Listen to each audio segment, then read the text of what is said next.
few days I've put together some autism stereotypes that personally relate to me and that might relate to you. So stereotype number 1 is that autistic people don't want friends. This one's confusing. You see, I want friends, but what I find tricky and awkward is the socialising to actually earn the friends. Things such as forced eye contact and small talk are some of autism's worst enemies. I can do it, but I hate it because it's awkward. I have to learn to do it because apparently that's what you have to do in social situations. You have to give off the right body language to attract other people. And that leads me on to my second point, which is that autistic people don't understand body language.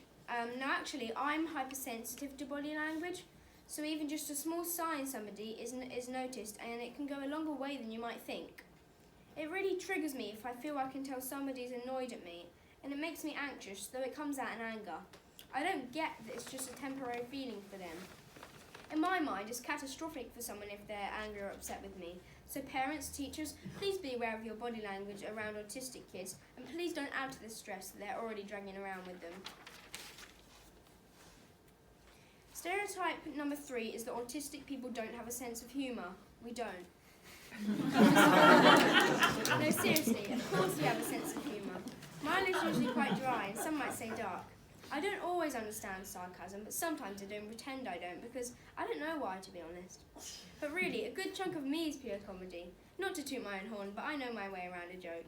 Actually, it's how I make and keep most of my friends. Mimicking voices and creating characters is a favourite pastime for me, so don't let anybody ever tell you that autistic people are humourless. In fact, for me, it can be a great way of preventing negative emotions. Stereotype number 4, autistic people don't feel empathy. Okay, this is a tricky one to explain. I definitely can understand how other people feel. I can tell when I'm upsetting my parents, but my own agenda, which is basically anxiety, takes over at the time. For example, my mum was crying because she'd heard my dad had a stroke.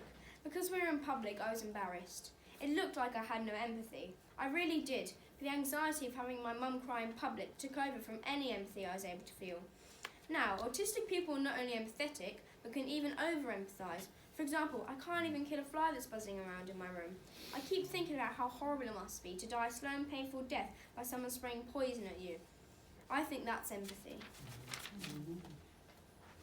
Stereotype number 5, autistic people are all the same. People think that because you're autistic, you should have certain behaviours. Then they think you can't be autistic because you don't fit in with their stereotype. Also, I've learned to fit in with the neurotypicals pretty well, so it took a long time for me to get diagnosed with autism. This is because I can make eye contact, I can socialise, I can put on my best character when I need to, in public, a bit like now. So of course, some people with autism have some of the same traits, but just like snowflakes, not one of us is the same, so please don't assume we will be. I would say, however, there is one thing you can do for all autistic people, and that's to understand us. Thanks for listening. Yeah, brilliant.